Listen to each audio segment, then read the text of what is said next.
Now, it is always such a pleasure to explore Tudor history with my following guest. Tracy Borman is currently the Joint Chief Curator of Historic Royal Palaces, and to boot, she is truly one of the most lovely and generous Tudor historians I know, and so I always look forward to the chance to chat with her about all things Tudor. Of course, Tracy has been a guest on previous summits of mine, including my first major summit, the Field of Cloth of Gold 500, as well as being a guest on 2 of my Tudor Talk live chats over on my YouTube channel. Many of you will have seen Tracy on TV, either inside the tower or behind closed doors at Hampton Court Palace. In 2021, Tracy was made an honorary professor at Bishop Grosseteste University in Lincoln. I hope I've said that right. Apologies if I haven't. She's also a Fellow of the Society of Antiquaries and a Fellow of the Royal Historical Society. And Tracy has written several excellent books, as I'm sure you are aware, about the Tudors, including The Private Lives of the Tudors, Henry VIII and the Men Who Made Him, and Thomas Cromwell, The Hidden Story of the King's Most Faithful Servant. Tracy has a particular love for Anne Boleyn and her daughter Elizabeth, and therefore once again there is no one better placed to explore this relationship with us than Tracy. I was lucky enough to catch up with her in the Wolsey rooms at Hampton Court Palace, as you will see, and I'd like once again to thank Historic Royal Palaces for generously allowing us to host this conversation at the palace. So, let's enjoy happy times for a while before we must inevitably turn our attention to the fall of Anne Boleyn. Ladies and gentlemen, I give you Tracy Borman.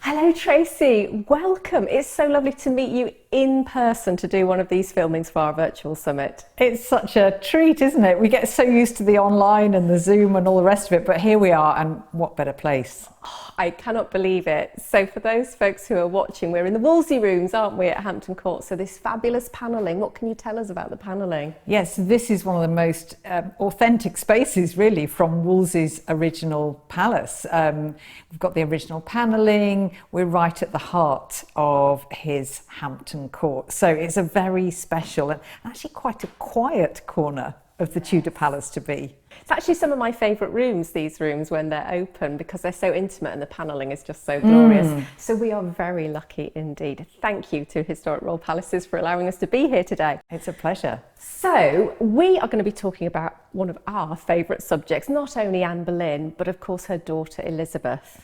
Now, I know you've been writing a book on this subject, so no better person to talk to today about that. Can you tell us a little bit about the book and how it became into being? Well, the idea for the book was really born when I wrote Elizabeth's Women. So we're talking back in 2009 that came out. And I looked at all of the women who surrounded Elizabeth, ladies in waiting, rivals, family. And the relationship that intrigued me the most was Elizabeth and her mother, and I just thought this is worthy of more. It got a chapter in that book, but I just wanted to unpack it, I wanted to explore it.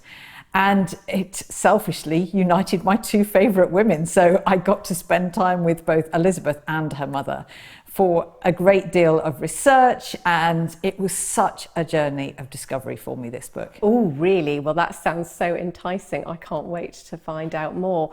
Maybe then we could go back to the beginning and just talk about Tudor queens and the role of Tudor queens. Can you talk to us about the inevitable and enormous pressure and why there was so much pressure on a Tudor queen? I tend to think there was almost a backward step with Tudor queens consort, because before that, during the medieval period, you get the likes of Eleanor of Aquitaine and Isabella of France, these great powerhouses. And then in the Tudor period, I guess because the Tudors were a new, quite fragile dynasty in Henry VIII's time, the pressure on the Queen's consort was less political and much more about just giving the king an heir and a spare, preferably more than that. And so it was less about that kind of political potential, really. and more just about their basic function as a woman. And of course, that carried enormous pressure in this age of fairly rudimentary medical knowledge, when childbirth was fraught with danger. And pressure can't have really helped the whole matter, really, of conception and healthy pregnancies and then healthy births as well. And of course, Anne experienced her fair share of pressure around delivering the heir. Can you just tell us a little bit about her kind of gynae history, her obstetric history? Yes, yeah, absolutely. Well, she came from fertile stock and she was very proud of that. Her mother, it was said, had been pregnant 10 times. Well, not all of her children survived, of course, but she had no trouble conceiving. And actually neither did Anne, because very soon after she finally consented to start sleeping with Henry, she fell pregnant. And she was pregnant when they married in January 1533. But then it went downhill after the birth of her first child, of course, Elizabeth, healthy child, wrong sex, but at least a healthy child. Then Anne suffered a series of miscarriages, at least 2, probably 3 miscarriages. There's a theory that she was rhesus negative and that therefore, she couldn't carry a healthy child after the first one. She would suffer miscarriages. It's just one theory. But I kind of think as well, the pressure she was under cannot have helped. I mean, she was pregnant within weeks of Elizabeth's birth, but that was an ill-fated pregnancy. And she knew that she had blotted her copybook in giving Henry a daughter, and that must have just intensified the pressure she was under. You can only imagine, can't you? It must have been horrific. So we get a sense, very clearly, I think, that Anne was devoted. She was a devoted mother. But do you agree with that? And what evidence do we have if you think that's the case? Yeah, that really struck me from the evidence. And I'm going to make a sweeping generalisation here by saying that at first glance, Anne doesn't strike you as a naturally maternal woman. She's much more of a kind of shrewd political operator. She's feisty, she's flirtatious, doesn't show any great liking for children before the birth of Elizabeth. But then it all changes and that maternal instinct really kicks in.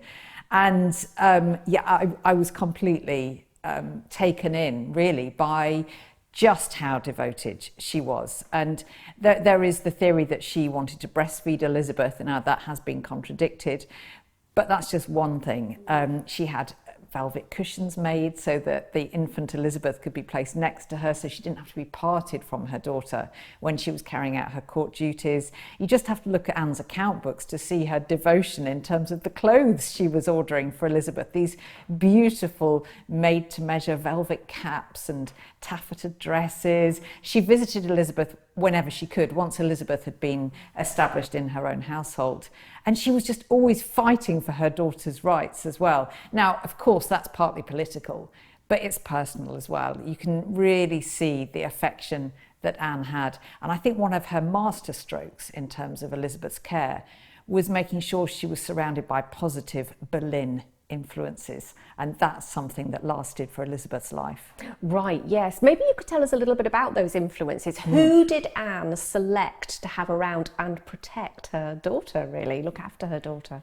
Well, a couple of Anne's aunts were appointed, and the Sheltons. Sir John Shelton was the head of Elizabeth's household. He was a close relative of Anne. He'd married Anne's aunt. And there were others with slightly less strong associations, but they were still very much from the Boleyn fraternity, even down to the likes of Blanche Parry, her nursemaid. She was associated with one of Anne's closest friends. And so you do get the feeling that Anne is choosing her daughter's carers incredibly assiduously. And it seems that there was only one, really, who was Henry's choice, and that was Lady Margaret Bryan, and that's because that was her position. She'd looked after Mary, she was an established member of the Tudor court, her son was one of the king's favourites. So I think Lady Bryan was the exception, but all the other women surrounding Elizabeth were appointed by her mother. And was Anne's approach towards Elizabeth unusual for the time? I think it was unusual because Tudor childhood was very different. It was much more independent. I mean, the Tudors believed that when you reach the age of 6, that's the beginning of adulthood. So you kind of all that. Wow. 6 years old, you put in adult clothes. If you're a boy, then all of your female attendants are dismissed and they're replaced with men. And, that's when adulthood begins. Mm-hmm. But even earlier than that, as a royal child, at the age of just 3 months, you leave your parents. You're set up in a separate establishment, either with siblings, if they exist, or on your own. And that's what happened with Elizabeth. And I think because then the focus for the royal wife, the royal mother, is on producing another heir. So she doesn't want any distractions in the form of existing children. I don't buy into the theory, though, that somehow Tudor mothers cared less for their children because of this. I think nature doesn't change that much. But society geared them towards producing more children, and therefore they had to move on quite quickly from one child to the next. Now, you may have already answered a bit of this, but I just wanted to circle back to how motherhood changed Anne's attitude to queenship, for example. You talked, it did change her. It's obvious that that's the case. Can you talk a little bit more to that? Yeah, it definitely changed Anne, and it brought out a softer side to her, also a more vulnerable side. And you do sense this, that Anne is constantly aware of the fact she's given Henry a daughter, not a son, but she's always speaking up for Elizabeth to Henry. She's trying to get her a good marriage. She would have loved to have married Elizabeth into the royal family of France, because of course she has close associations with that herself, having spent so much of her youth in France. But you do just sense that Anne is now not only out for herself, she's not just carving out her own position, she's got a daughter to think of, and that remains her primary concern, really, for what remains of her brief queenship. And do you think that would have been any different if Mary, Princess Mary, hadn't existed?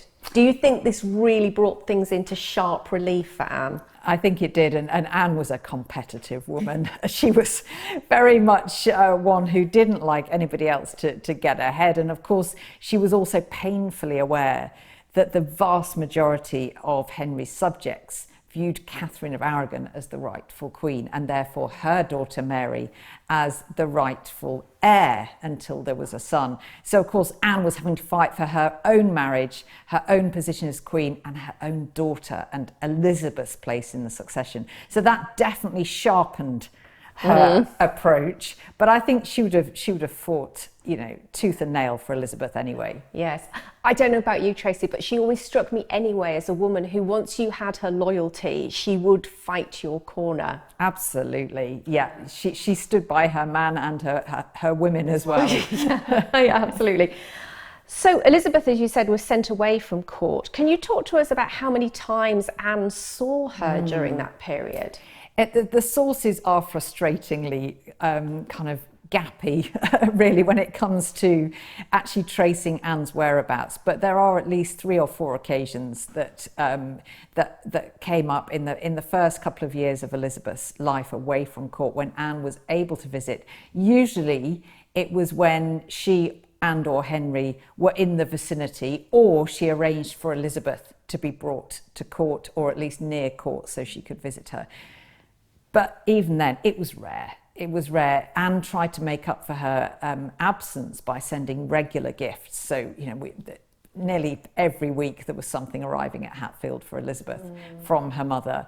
And she also kept in very regular correspondence with Lady Bryan, who was sort of the head lady in Elizabeth's household, over matters such as her clothing and her diet and her weaning, which took place when she was 2 years old. So everything else happened sooner for Tudor childhood, except weaning, which today would be about 6 months old. Then it was 2 years old. Okay, right. Yeah, so I just can't help feeling that Anne must have been bereft without her daughter by her side. Yeah, I think it comes across to me like that. Absolutely, and I think you're so right. I think she was bereft in 2 ways, both maternally. I think she desperately missed Elizabeth, but increasingly, as Anne's position deteriorated in the months after Elizabeth's birth, it's almost like she'd lost her only ally. Even though she's a tiny baby, she was somebody she could absolutely depend on. She was of her own blood, and now she'd gone. And I think Anne felt her loss really, really keenly. Yeah. Well, speaking of loss, of course, Elizabeth lost her mother in May 1536. What do we know about what Elizabeth knew about those events, both at the time and maybe even what she recollected later on? Any evidence around that? Yeah, what we don't have is evidence of how and when she was told, but she immediately noticed something important had changed, because she famously said to Sir John Shelton, how hap yesterday Lady Princess and today but Lady Elizabeth. Why are people calling me Lady Elizabeth? Now, this is a girl who's not yet 3, so she's very precocious, very sharp, but she realises that people are addressing her differently. And she couldn't have failed to notice something was badly wrong in that household, because I just imagine the atmosphere there. Those who served Elizabeth, they're thinking, well, what's going to happen to our jobs? Our status has gone downhill. Probably most of them wanted to leave, because who wants to be associated with the daughter of an executed traitor? And so she would have immediately realised. What we don't know, though, is how exactly, and as I say, when she was told the full truth. But this is when I think Anne's genius in appointing Boleyns and favourable relatives shows through, because it's very, very clear that Elizabeth grew up to revere her mother. Now, that is significant. People might say, yeah, well, of course she did, it's her mother. But everybody else was hostile to Anne, pretty much. Certainly Henry's courtiers were. They were following the king's example. And the country too. She was the great whore, the concubine. So if Elizabeth had heard those sorts of things, then she perhaps would have grown up in a similar way to James VI's view of Mary, Queen of Scots. Yes, of course. He was taught to see her as a witch and and all the rest of it. And yet Elizabeth grew up, as I say, with a very positive image of Anne. So I can't help thinking that those early influences that Anne had made sure she was surrounded with had really paid off. Yeah, they'd done their job. Yes. To keep telling her all the positive things about her mother. Well, this brings us to a very interesting part for me, and this is the psychology of loss that Elizabeth must have experienced. Her mother's demise came at the hands of her father. Well, I call that judicial murder. Maybe not everybody would agree with me, but that's how I see it, certainly. How did she reconcile that? What do we know about that? And what's your opinion as well? So on the face of it, Elizabeth revered her father. If you actually just take her words at face value, she always talks of herself as the lion's cub, and I am my father's daughter. And she hardly mentions her mother, although it is more than twice. It's often said she only mentions Anne twice. That's not true. But by comparison, she doesn't mention Anne as much as her father. But with Elizabeth, you can never take her words at face value. And I think when you look at her actions, they're all about her mother. It's about, she surrounds herself with Boleyn relatives when she's queen. She honours those Boleyn relatives. She persecutes and pursues her father's relatives, actually.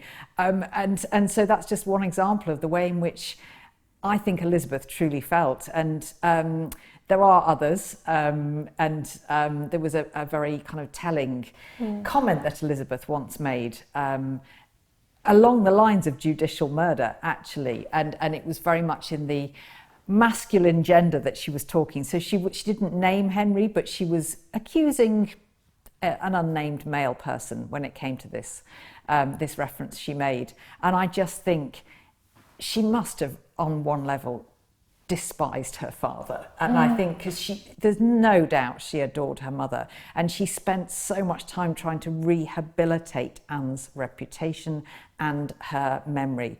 And she couldn't do both. She couldn't have adored her father and respected him, and at the same time have thought that Anne needed some justice, that her cause needed to be meddled with, as Anne famously said on the scaffold. So I think probably Elizabeth's view of her father was not particularly positive. But of course, she was a political masterpiece of a queen. Of course she was going to say in public that it's all about her father. That's where her legitimacy comes from. Yes, indeed. That's so beautifully put. I don't think I've ever heard anybody explain that in such a clear way, because I've wrestled with the psychology of that. her words seeming to dote on her father, and you're like, how is that possible? But that is a fantastic explanation, thank you. But you did say that Elizabeth referred to her mother, and I think we're probably all aware of maybe the couple of times, but can you tell us a little bit more about some of the more significant times and how she referred to her mother? One of the most significant actually has been overlooked really, and it was very early in Elizabeth's reign. So I think it was 1561 when she heard about this book or kind of essay that had been published in France, calling Anne Boleyn a heretical whore. You know, they didn't hold back. It was a complete character assassination of Anne. Well, Elizabeth heard about this through her French ambassador, Throckmorton. She was furious. And now usually Elizabeth is the soul of discretion when it comes to her mother, you know, just actions, not words, but she went for it. She told Throckmorton, you know, this book, I want it immediately suppressed. You need to talk to the king, you need to talk to the king's mother, Catherine de' Medici, and get it suppressed. Well, Catherine was very, very slow to act because she quite liked the Queen of England's mother being criticised all over France. So she was really slow to act, by which time the books were everywhere. And Elizabeth just raised the stakes and it became this huge diplomatic incident. And Elizabeth would not let it go, even when her own ambassador, Throckmorton, was saying, okay, I think perhaps, you know, this is endangering our alliance with France. We should perhaps, you know, let it go. No, she would not let it go. Only when Catherine finally had the book banned through her son, and all the copies that could be found were rounded up and they were burnt. And even then, Elizabeth was still complaining to Catherine that you should have acted faster. So I think that's one of the best examples. You know, she absolutely was not going to let that slight to her mother go. That was personal, wasn't it? Oh, that was really personal. Because for Elizabeth, politics tend to come ahead of personal matters. You know, she sacrifices a lot for her country, but no, you can tell she was riled. So that then leads me to ask the question that I think I get asked most, which was, why didn't Elizabeth move her mother's bones from the Tower? Yes. What was going on there? Yes. Well, as I said, she often put politics ahead of personal, you know, how she might feel about something.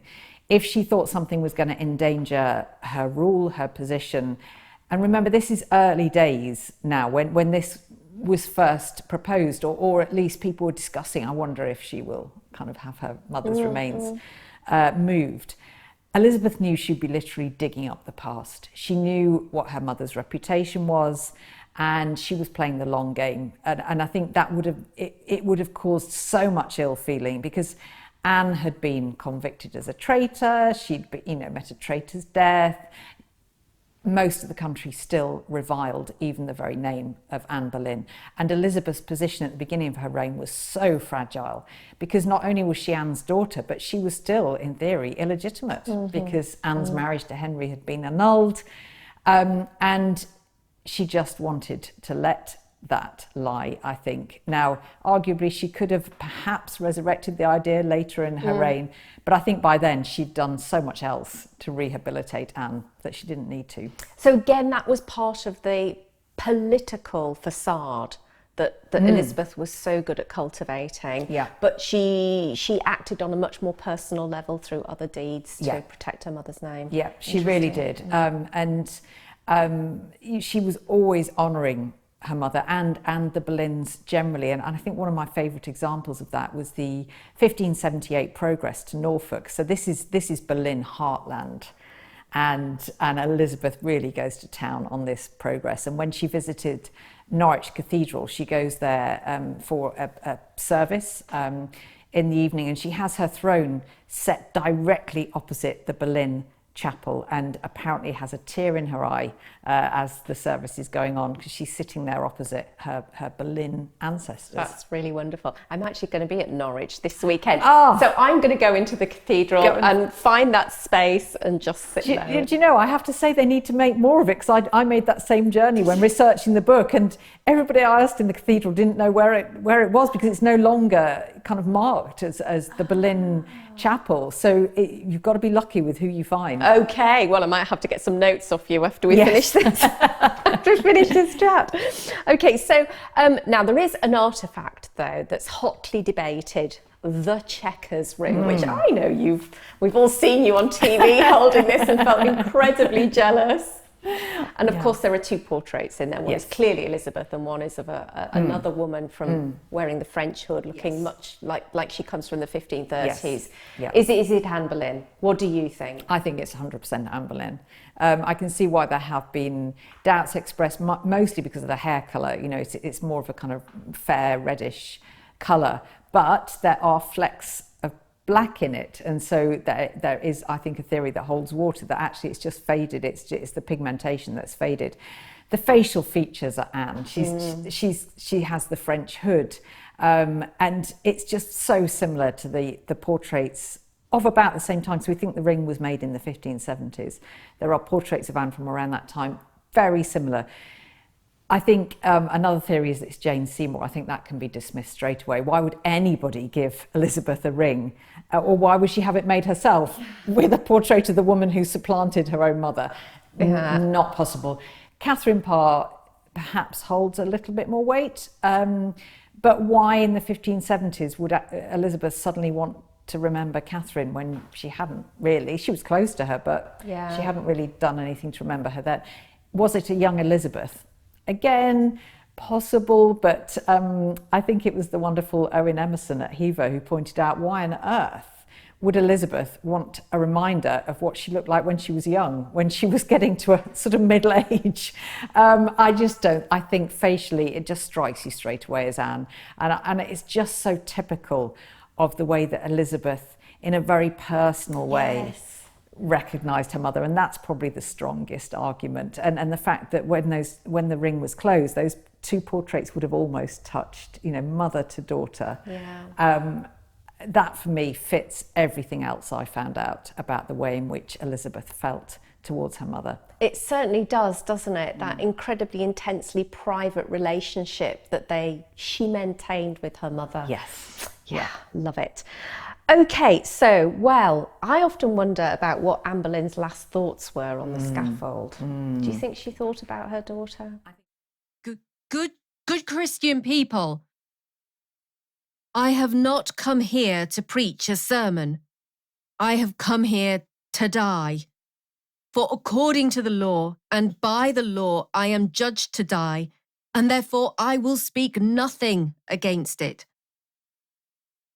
I am come hither to accuse no man, nor to speak of that whereof I am accused and condemned to die. But I pray God save the king, and send him long to reign over you.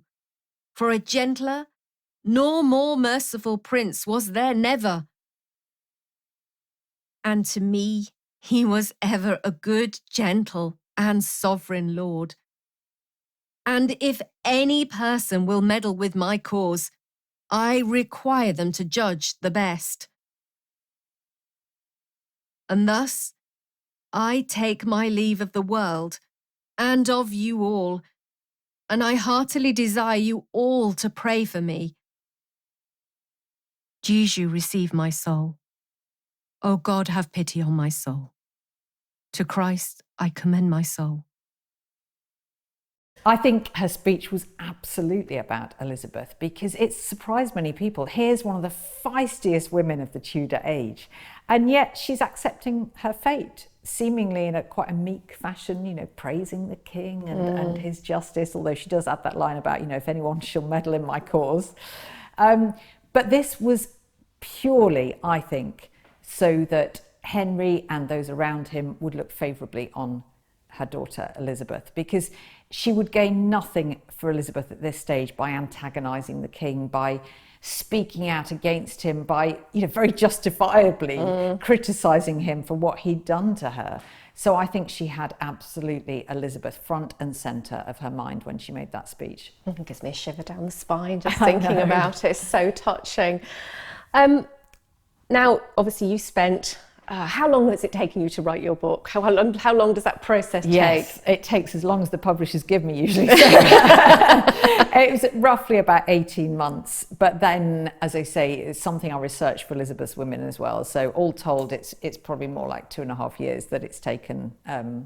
And yeah, I could have gone on forever more, because what I was under the mistaken impression of was that it's a shorter book. I should say that from the start, in that the publishers wanted this to be a really focused book just about their relationship. So it's not a dual biography, it's just their relationship. Right. Mm-hmm. And so I thought that actually there wouldn't be too much more research than what I'd done for Elizabeth's Women. But the more I found, and the more tangents that I went off, and it just grew and grew. And the research for this was probably the most enjoyable research I have ever done for any of my books, because it was forensic, and it was going through inventories and tracking down Elizabeth's possessions and her letters and her speeches and the places she would have been. And I absolutely loved it. I couldn't get enough of it. And in the end, of course, the deadline was getting closer and closer. And I had to kind of draw a bit of a line. But I think I could have probably written twice as much. There's so many questions I want to ask you on the back of that. Let me try and sort them out and ask them one at a time. So you talked about discoveries. Right at the beginning, you said it was such a journey of discovery. So what really did you discover that you hadn't fully appreciated before, or something new that you just hadn't seen? Yeah, well, I think a couple of things, without giving away too many kind of spoilers for the book. But one avenue I went down for this book, which I didn't in Elizabeth's Women, was Elizabeth's relationship with the families of the men accused of adultery with Anne. Oh. Now that did open up some interesting kind of finds, and particularly the Norris family. So Henry Norris, of course, was the sort of high-ranking member of Henry's Privy Chamber, who was accused of adultery with Anne, and he was executed. And how Elizabeth treated his family and how she got to know his family was utterly fascinating from the beginning, from when she was a teenager. So this started early. She didn't just wait till she was queen and she could do something about it. She's strongly associated with the Norris family, and so the kind of relationships with the 5 men. Although of course one of those men was George Boleyn, so it was caught up in how Elizabeth treated the Boleyns generally. Yeah. But then possessions-wise, what I really loved doing, and I spent hours, days, weeks with, was the set of inventories from both Henry VIII's reign, which record all Anne Boleyn's possessions that survived her, and also the inventories from Elizabeth's reign, and just tracking a bit of detective work of the sorts of things that, because she was given the choice of her father's possessions when he died, after her brother Edward had had his choice, and after Mary had had her choice. And the things that Elizabeth selected for herself from her father's possessions pretty much all related to her mother. They weren't the most valuable items in the collection, such as Mary had gone for the bling, but Elizabeth didn't. Is that so? How interesting. Yes, she went for the personal stuff. Can you give us one or two little examples? There was a set of tapestries, and I can't say exactly because this is going to be one of the big reveals in the book, but very, very significant set of tapestries associated with Anne, and not just that they used to be Anne's, but the message that these tapestries gave, the story that they told. Yeah, it was pure poetry when I found that in the inventory. I know that feeling. It's so exciting, isn't it? When you suddenly see or find something that hadn't been apparent before. And you think, that's the one. You might as well have just been given a diamond. It's that exciting. Absolutely, and it all starts to fit together, and you think, okay, now I'm onto something. Oh, fantastic. Oh, sounds amazing. You also talked about locations and going to locations. And of course, the Tudor Travel Guide is all about locations. Yes. I love encouraging people to go and see places. Yes. So obviously we have Hever, the lovely, lovely Hever, but what places would you recommend people go? Maybe some well-known ones, and maybe some like Norwich Cathedral that might be a little bit off the normal kind of trail. I would say, and let's start with Norwich and Norfolk, because that was probably the least known kind of trail I went on, and I spent some very happy times in Norfolk.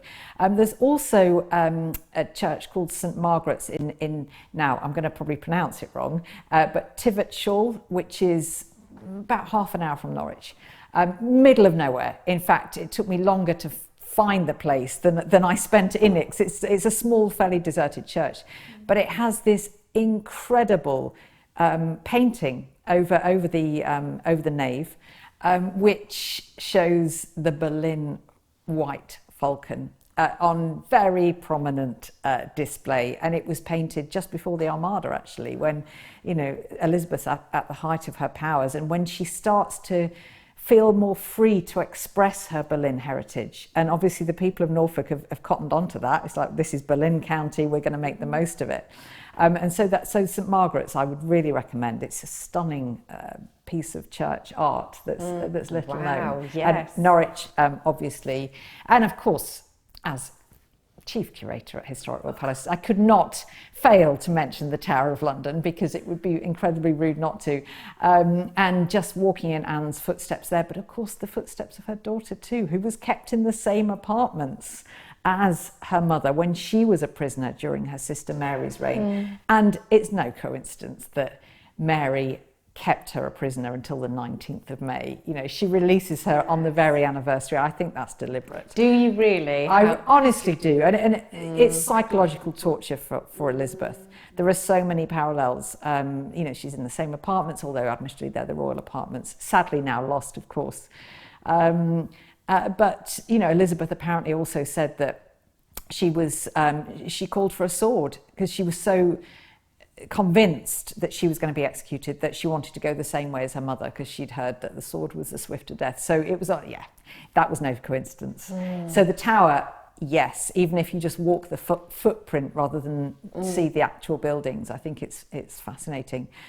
Here at Hampton Court as well. Of course, we have Anne's falcon on display, which is another of her kind of surviving emblems. One of the traces that Henry didn't quite manage to get rid of and recently discovered, which is hugely exciting. Yes, because that just came here just a few months ago, didn't it? So we installed it just in time for the 500th anniversary of Anne's first appearance at court in March. I was going to say 1522, well it was, but we celebrated it in 2022. Yes, yeah. And so that's here on display at Hampton Court. And for me as well, it's about the archives, and it's about getting your hands on those original documents. So the National Archives and the British Library were my two main sources, and just holding letters that were written about Anne or by Anne. Not very many of those, but by Elizabeth, certainly there were. And as I say, those inventories make for fascinating reading. And can people access those, given I know, for example, Q, you have to go through, so you have to do your little tutorial and register and so on, but people can access those if they want to, can't they? Yes, they can, and I'm sure you find this, that people ask you the same thing.